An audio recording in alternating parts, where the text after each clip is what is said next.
It is so wrong that some parents just get away with being awful to their kids, neglecting them, hurting them, never bothering to see who they really are or teach them how to navigate life.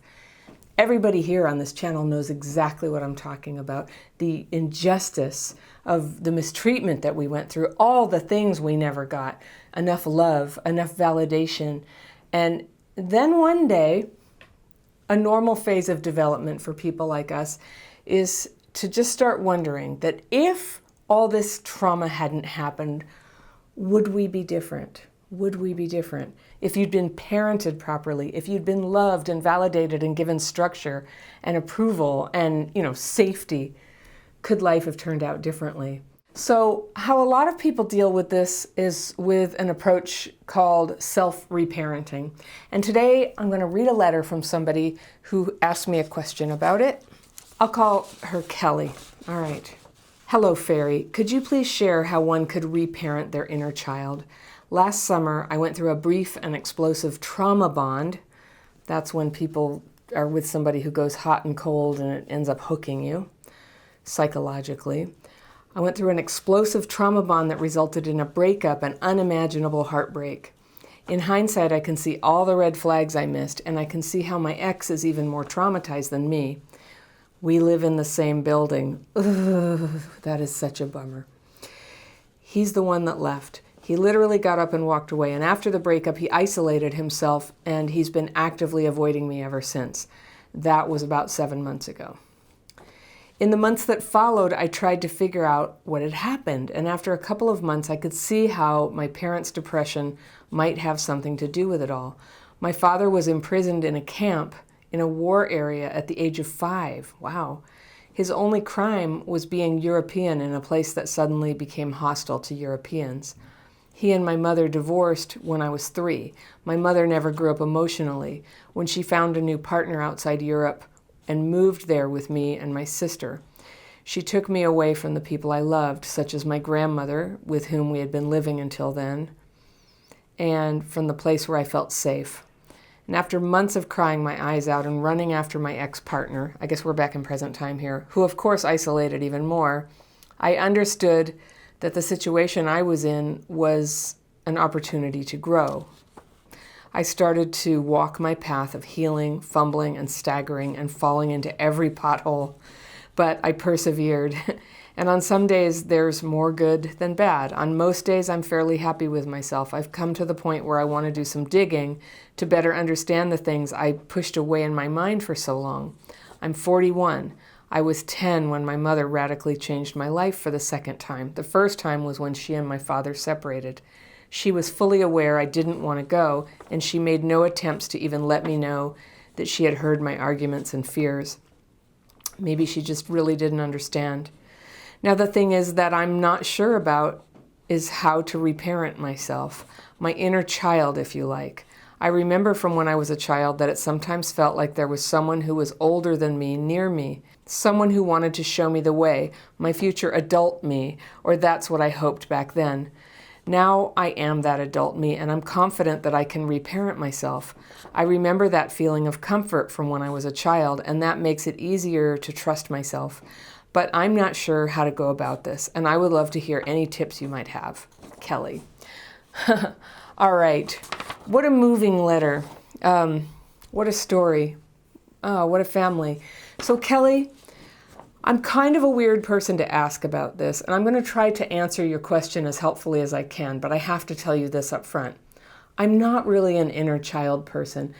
There are people I respect who are into that, but it's something that I've been exposed to since the 90s. Like, I knew people who were doing that. I checked it out. I was really open to doing it, but it's just never resonated with me.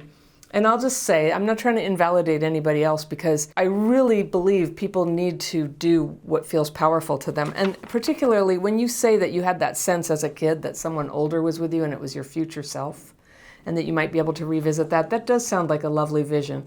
And I do think you should hold on to that. So when I work with people and they say something like, my inner child wants this, or my 13-year-old wants this, and I'm always confused. I'm like, you mean you have a 13-year-old child? And they mean some part of themselves. And this is part of internal family systems therapy, or parts work. And I know it's really popular, but man, it just does not resonate with me. I don't understand trying to break yourself up into multiple identities. Given that multiple personality disorder and dissociative disorder are things that can happen at the far end of CPTSD, for one thing, it feels like a slippery slope, like maybe you don't want to develop that. But also, I just simply don't relate. I feel like I'm one person. Now, the person who showed me the daily practice, I remember sometimes I'd say, well, part of me feels that da-da-da-da-da, and part of me, and she'd say, you don't have parts. I go, oh yeah, that's true. She said, be more specific what you're saying. So when I was saying part of me feels this way, what I was saying was, I have mixed feelings. I feel this, but I also feel that. I have mixed feelings. Rather than having to conceive it as like a self divided against itself. Another thing that comes up in is, inner child. My inner child needs me to reparent. So it kind of touches on something that I think is a little bit unproductive, in my opinion, in healing, which is to cast these characters of like benevolent parent or bad parent, and child, perfect little child, all these like perfect ideals and roles.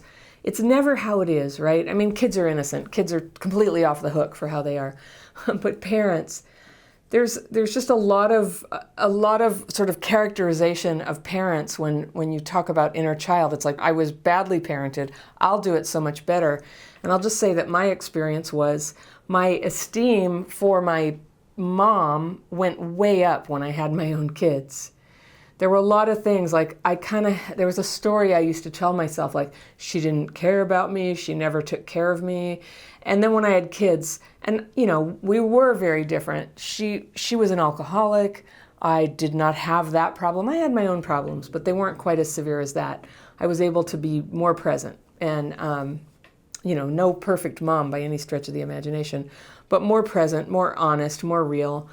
I did allow chaos into our lives, but not on the scale of my mom. But I realized that for any parent to keep their kids like learning to read, fed, off to school, fairly tidy in body, that takes a lot of effort. Now, my mom couldn't consistently do that all the time, but she did it a lot of the time. And I'm just here to tell you, it takes a lot of good-heartedness to do that for a kid. And I know a lot of you are going to write in and say, you had all these different, sorts of mothers who were neglectful or abusive, and they kept you very clean and everything was perfect. And I realize that. Like, there's not a perfect, continuum of badness here.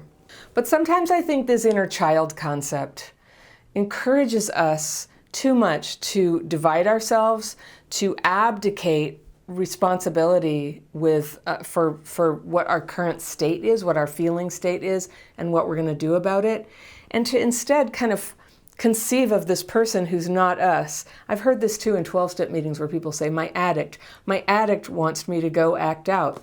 Well, when people work with me, I always say, why don't we just say I want to go act out. And instead of my inner child wants to just, tip the table over, just say, I want to tip the table over.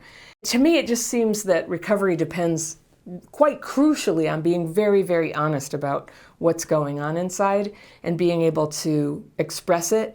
And how I learned to express it is with a writing technique and then reading it to somebody.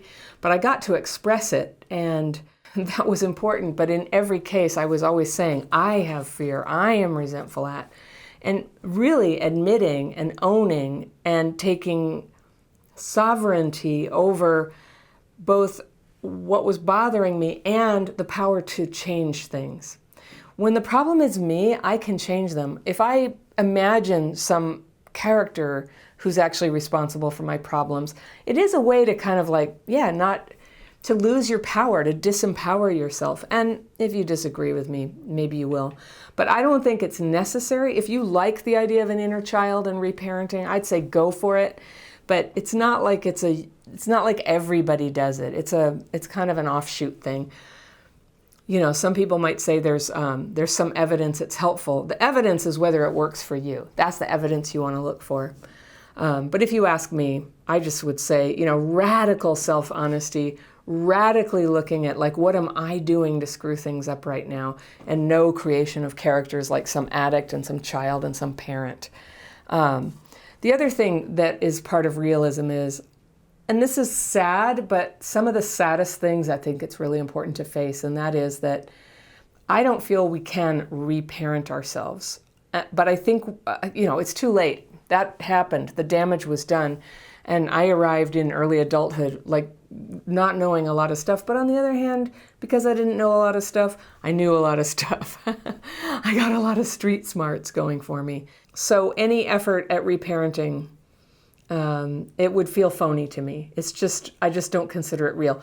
Again, not knocking what you have.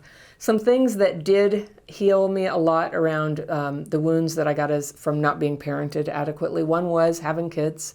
I know not everybody can do that or doesn't necessarily want to do that, but I'll just say that for me, having children, just being part of that parent-child world again and being very loving in it was super healing for me. Also having a loving spouse, also easier said than done. But like I have a husband who like really loves me, like really stands by me in a way that I didn't feel growing up. Although obviously they didn't throw me out of the house. So there was love there. There was something there. But so my present day relationships and particularly family relationships have really helped me come a long way. And there was this terrible time before I had children, before I had a partner, and I was like alone in life for a long time. And then again, after my divorce, and there was a time I was in the hospital a lot, and I've talked about this here sometimes, but I remember I went to a therapist for a bit, and I just said, I just don't know why I don't have people in my life to help me out after surgery. Like, this is terrible. It's so normal. Everybody else like makes casseroles for people or they come help, and like I just didn't have anybody. I was having trouble getting a ride. Eventually I did get rides from Paul Brown, my meditation teacher. But I remember the therapist said, yeah, most people would have a mother or a sister or a husband, and you don't have any of those things. That actually was really helpful for me to face. I remember like it just hit me like a truck. I was so sad, like, oh yeah, I really don't have those people. There really is a giant hole in my life. But facing that, it was very soon after that I started to make the changes that would open my life up so that I could start to have those relationships. Now, with CPTSD, having connections with people, it's hard. I just spent the last few months creating a course about that, the Connection Boot Camp. You may have seen it. I'll put a link down below if you want to look at that. But teaching 30 different lessons about like, here's how you teach yourself to be a person who connects. Here's how you solve those problems of connection. It's very hard. So when I imagine what would my life be like if I hadn't been traumatized, I think it would be a lot easier for me to connect with people. I think that I wouldn't have that tension inside when I was sort of tripping and fearful that what people thought of me, or that constant feeling of not belonging. I think that might be different. And my friend would say, shoulda, coulda, woulda to me.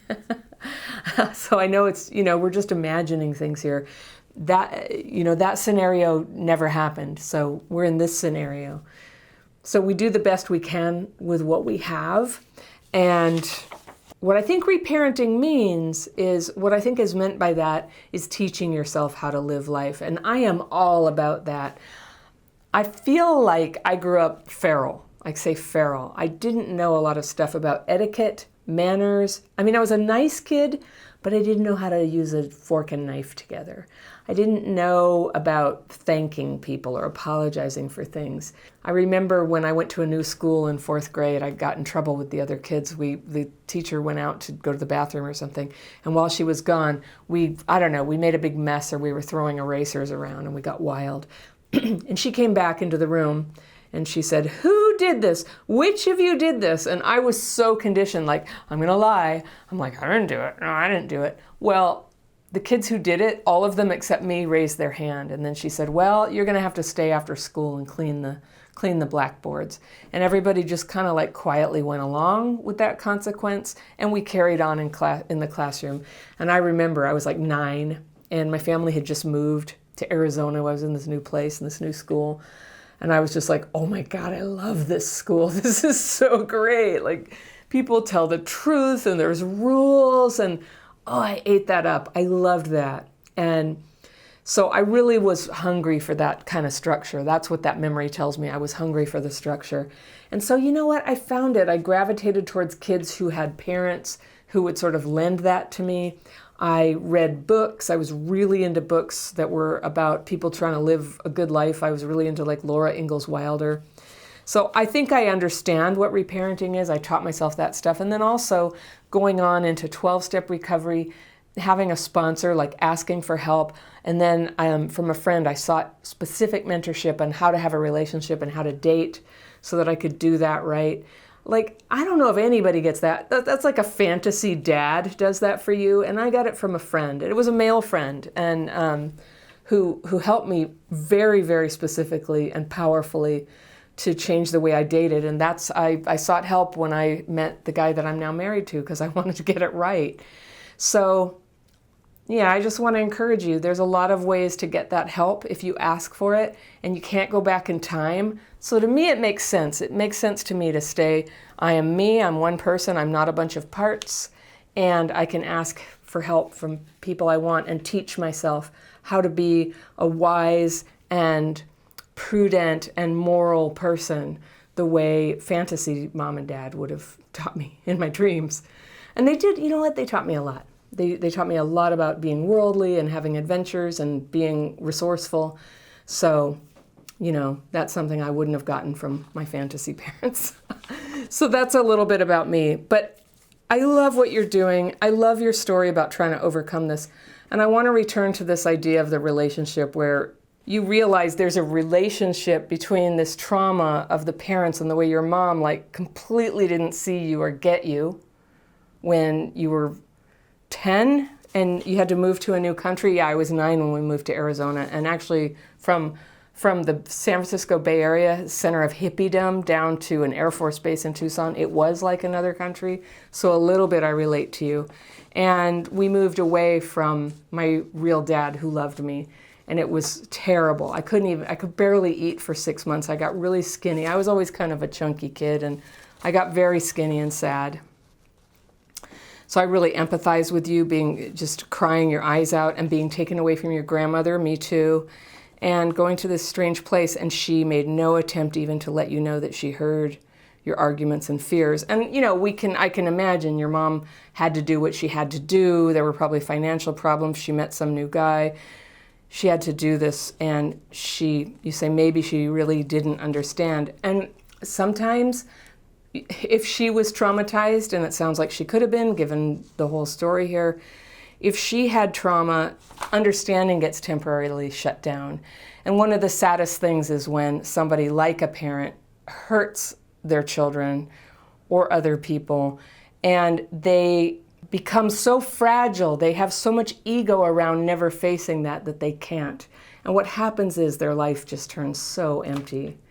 So the fact that you're going in, you're trying to visit this and go, you know, where did this come from? How do I heal it? Could I reparent myself? Could I get to know this inner child? Is so beautiful and so tender and so positive in terms of your growth to never be that person whose life empties out, to be somebody who blossoms and, you know, richness comes out and you do meet new people and something much better happens.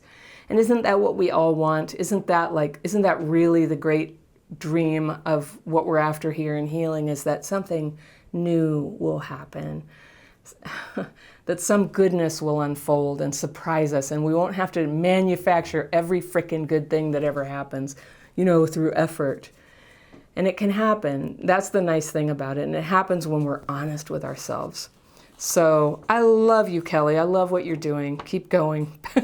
Tell us how you went, and tell me more about, you know, if you end up having that. I just really loved that image of you as a child feeling like there was an older person with you, and now you as the adult wants to go back and visit. That sounds like it could be a lovely meditation for you.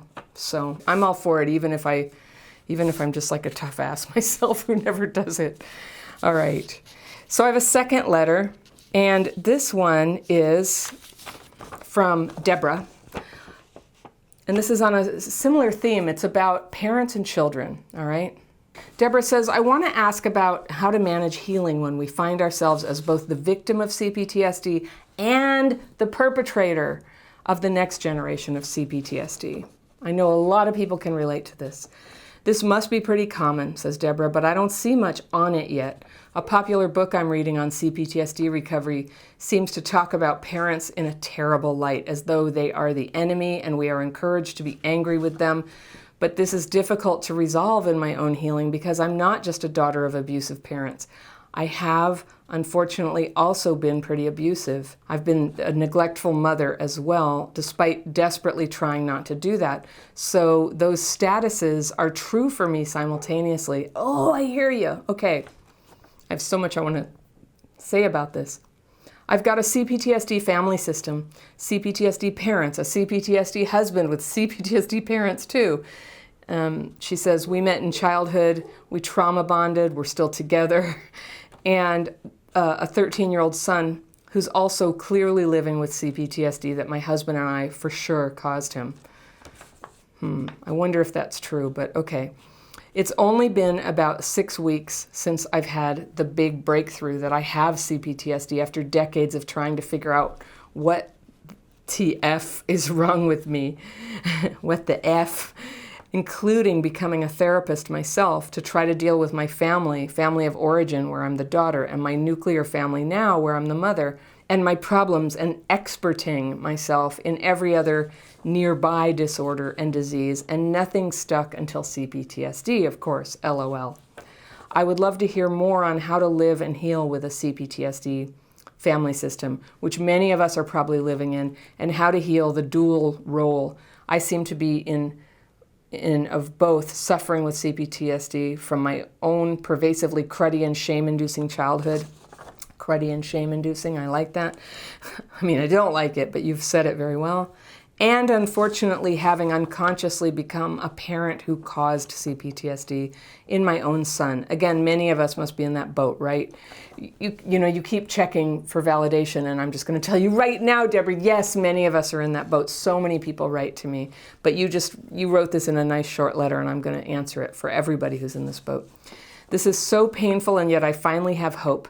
It's hard to stay open with all that pain, but I hope to do it and would love to hear your feedback on this at any point. Okay, yay, Deborah's here.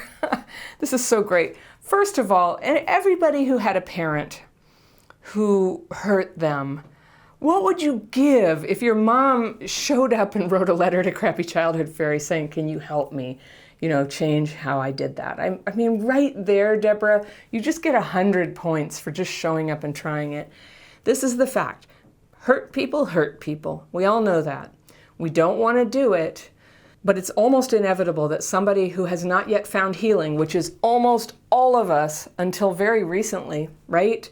There wasn't even a word for what we had. Nobody could describe it. Every time I make a video about what it's like for me, like literally 1,000 people write and go, oh, no one's ever described it. I have that too. Like, this is a thing. We have a thing. And I'm going to speak for everybody here. We have been struggling under the idea that we did this, we do this stuff because we're bad people, because somehow we're not good enough.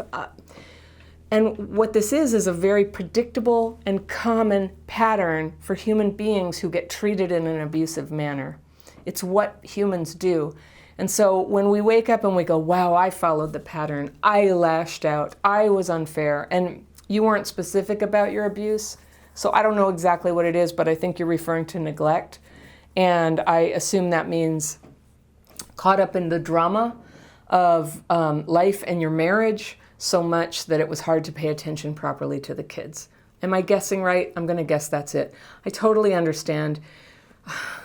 It's so hard not to do that when you're living life dysregulated.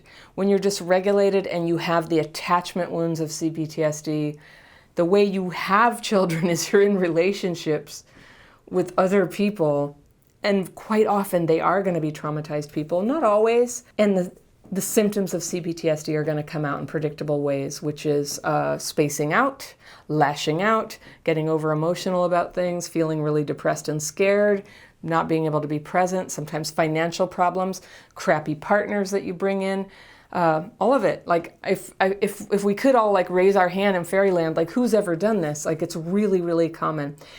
The most important thing is that we're here now. We're here now. And everything that ever happened in the past that was done to us, that we did, oh, blessedly, it's in the past now, and we have a chance to do something totally different. So we're on a theme here tonight about parents and children. And the reason I paired this with the letter from the woman who's wondering whether she should do inner child reparenting work is because what, to me, the theme that I see in both of them is this one of an artificial identity that a lot of people have of like, parents bad, children good. Everybody who goes to get professional help, who says, you know, I had a rough childhood, there's going to be focus on what the parents did. And I don't know, if you're like me, it's going to be like a lot of focus on what other people did, not enough focus on what I did. And maybe you had a different experience. Okay, I totally accept that. But I hear from a lot of people that they had an experience like mine where it was very, very hard to get help with my problems, with what I was doing. At that time, before I had the daily practice, basically, I had the daily practice for years before I had the word CPTSD. So I was getting help, but I didn't know what it was, what was the name of the thing it was helping. I just knew something was wrong with me, and I knew it got better. And if you haven't learned my daily practice, by the way, always, it's in the links below. Look for the free course, free techniques, daily practice. It'll always have language like that around it. You can learn and try my techniques in less than an hour. And I'd love you to do that, because if you do, you get invited to twice monthly Zoom calls with me, all free. We use the techniques together, very relaxing, and then I take questions. And it's one way that I can get to know people, even if they don't have a penny to spend on any of my courses or coaching or anything. I'm connected to many people around the world through this, so it'd be delightful to have you there. But I'm addressing the problem of this like split identity of, you know, see, you're saying you have a dual thing, and I actually see it as you have one thing. You have one thing, you have CPTSD. What you're referring to is unhealed CPTSD parenting style. And the CPTSD you have is unhealed symptoms of growing up from whatever happened with your parents. It's one thing. You're not two things, you're one thing. And a lot of the people who call me for help and who are in a lot of pain are parents who have been cut off by their kids. So the kids have sort of bought into an idea. Now, I don't want to villainize the kids here particularly, but I just, because some people really need to leave their parents, and occasionally parents need to really leave their kids. I know both kinds of people. There are reasons, you know, addiction, theft, violence, abusiveness. It can happen from this side or this side, you know, it can happen.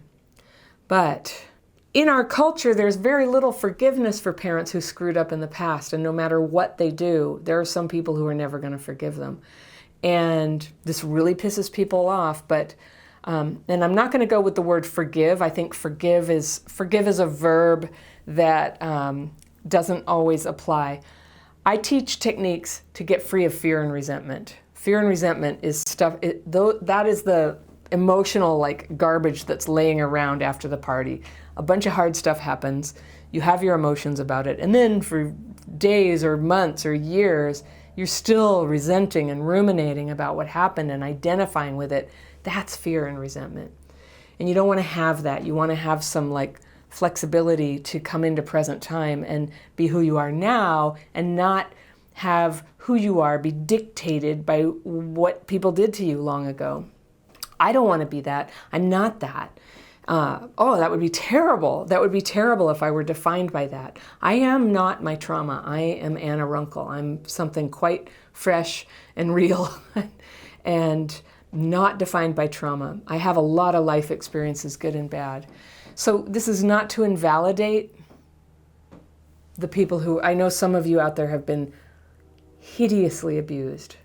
And I'm all for you having no contact. So don't think for a minute that as I talk to the, you know, shades of gray here, that I'm trying to give a categorical, oh, everybody has to go make up with their parents. But when you have less fear and resentment, sometimes a new understanding can come in. And I can just say for me, like when my mom died so long ago, 1994, right the same week I got the daily practice, not coincidentally. That's kind of what prompted me to need it. At the time she died, I was so angry. I couldn't listen to her. I couldn't pay attention to her. I couldn't be curious. She had cancer. I really wish that I could have been more present and just talked to her and gotten to know her as an adult. But I was very caught up in my resentment at the time. I didn't have a way to get free. I had my reasons. And I didn't have enough time. Very soon I got the daily practice, and I started to pop out of that. And I started to have a new perspective, and I was able to begin seeing her as a human being, not through the lens of all the things I didn't get from her. I mean, that really defined my understanding of her. Now remember, everything I'm saying about like parents and children here, I'm talking to you, Deborah. So, and please notice that everything I'm saying here, Deborah, is about you, and your identity is like the bad mom. You're a mom who is changing herself. You and your kids and me and my kids and so many of us out there and our parents and our kids, it's like we got the hand of cards that we were dealt, and here we are. If we become the people who are going to face this and start healing it, we may never become the perfect little selves that we can imagine who we'd be if we had been parented properly, right?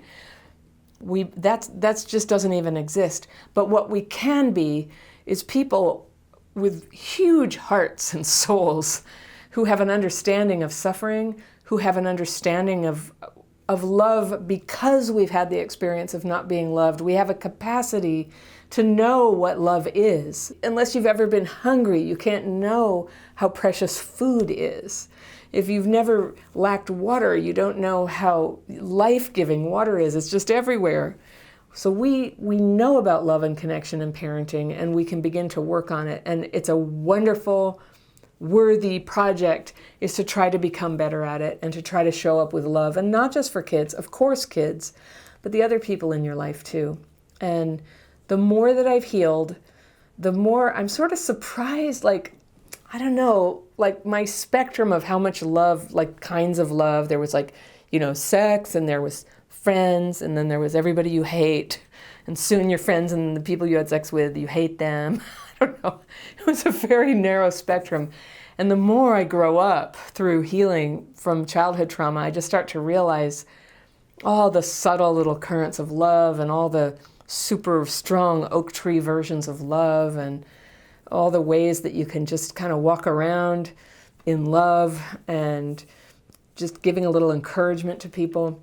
And your whole life starts to turn into a very purposeful enterprise of using who you really are and everything you really went through, including what you did, using it to bring healing to people. Now, one thing, if you owe an apology, I do have a video on that. I got to remember to put these links in. I'll put a link to how to give an apology if you want to apologize to somebody. When I have hurt my kids before, and the main way that I've hurt my kids is completely losing my temper at them for stuff that was not their fault, or it was, they were dawdling or something. It was their fault technically, but they didn't deserve to be raged at by me and have me just like melt down in a total dysregulated, like, oh my God, don't you understand? We're going to end up homeless. I would just say these like despairing thoughts to them when they were little, and then they'd cry, and then I'd see them, I go, oh my God, what have I done? And then I would get my tools out, and I had to face the fear that we were going to end up homeless. We had a lot of problems, for a while. I was a single mom. It was very scary. And I had to face that fear. I'm a spiritual person. I would pray to have the fear taken away and to be shown what to do here. And I'll be darned if it wasn't removed. And I was shown what to do, and things proceeded, and I started a business. And those problems are gone now, those financial problems, and we have enough money now. It all worked out, and I was shown how to move forward. But I owed an apology to the kids, and I apologized to them in the moment when they were kids, when I would lose my temper, and I apologize to them now that they're young adults too. And, just when the time was right, had real conversations about it, talking about it, where I would just ask how they feel about it, and be sensitive. Like they, even in their early 20s, they don't want to be told too much. So you have to kind of feel it out. Now your kids are younger, but here's how you apologize to your kids. This This is a big apology that I've had to do a few times. And I would just say to them, I'm sorry, I just lost my temper at you and I was yelling at you until you cried. And you didn't deserve that. I'm so sorry. You never deserve for me to be yelling at you like that. When I'm doing that, you know that I'm dysregulated. I'm dysregulated and I'm learning how to stop doing that. It's not how I want to be and it's not right. So I'm working on it. It's really important to me and I'm going to try not to do that anymore. Will you forgive me? And my kids were always completely open-hearted and kind and would say, yes, yes. I promised I would talk about forgiveness. So forgiveness is, a lot of people struggle with the word because we sometimes get told you have to forgive. You must forgive this person who hurt you. And then people go, okay, I'm going to forgive them. But it's not real. You don't really feel it. So forgiveness is a state. You may have heard me say this before. It's a state that falls lightly like snow into your heart when certain conditions have been met, which is you just don't have fear and resentment anymore. You just start to see the full humanity of people. That doesn't mean you have to have them in your life. That doesn't mean you have to have no boundaries with them. You stop feeling so damaged and hurt because you're not damaged anymore. You can be undamaged. You can heal a great deal of the damage. I don't think anybody's ever going to be perfect, but that would have been true even with perfect parents. We wouldn't be perfect. And I'm not trying to equate and say, oh, everybody had a rough childhood. They didn't. No, they didn't. Not like you, not like me. That everybody didn't. But we do have the opportunity to be extraordinary people now, extraordinarily loving people. And you will find that a lot in your life sorts out when you begin to orient that way instead of dwelling on either what they did to you or beating yourself up for what you did. All that matters is that you start to change now, is that you honestly face what you did and seek the help to do it. I sought practical help, I sought spiritual help, I prayed about it, help arrived. And I just encourage everybody listening, never fear that it's not worth it. It's always worth it to put an effort in, to get honest with what's going wrong here and to start to try. And when you feel depressed and you feel down on yourself, like, oh, what's the point? No, get excited about it. Healing your life is the most exciting project you could ever undertake. It's so fun. It's not easy. It doesn't give you instant results all the time. But if you're serious about it and you begin to ask for help and go out there and make connections and begin to apologize, you will be amazed at the transformations that begin to take place. And you'll get triggered. Dealing with people and problems is going to be triggering. So you're going to need a way to handle and process those triggers that come up for you around doing this stuff. And that's what I do. That's what I do at Crappy Childhood Fairies. I teach you how to handle being triggered. If you can calm your triggers, you can basically diffuse all your CPTSD reactions, including abusive behavior, raging, lashing out, spacing out, getting too much into yourself, looking at your phone all the time, which is also, dissociating. It's a CPTSD thing. If you can calm your triggers, you have a choice about doing those things. If your triggers are out of control, you barely have a choice because even if you try to stay present, you just can't. Your brain won't do it. And the emotions are telling you one thing. So calming your triggers, if you just want to know where do I start, calm your triggers. And you can learn that. There are just immediate things you can do to calm your triggers. Wash your hands in warm water, take a cold shower, stomp your feet, get back in your body. And if you can take 5 minutes, sit down with your pen and paper and write your fears and resentments the way I taught you. Don't just list them. Don't do a written rant. That's not helping. It's a specific technique to get them out of your head and onto the paper and off away from yourself. And never fear, you're not going to become helpless or boundaryless or putting up with crap and being a doormat. It'll make you clear-headed. It'll make you clear-headed and courageous enough that you can handle facing the truth of anything that you did, no matter what it is. You are redeemable. If anybody watching this is wondering, do I have CPTSD? I have a quiz you can take. It's a quiz. It's got 20 questions with symptoms of complex PTSD. And I'll put that right down below. Right on the top line will be the CPTSD quiz. You can take that. You can sign up and I'll send it to you. If you haven't subscribed yet, What are you waiting for? Please come on into the family here of subscribers to Crappy Childhood Fairy. Get a notification every time I make something new. If you're feeling excited about this topic of healing your life and transforming your life, I've got a video lined up for you. I love talking about this stuff right here. You might want to watch this video up here. That's the one that YouTube thinks would be the best one for you based on the algorithm. So see what you think, which one was the best one for you. And I will see you very soon.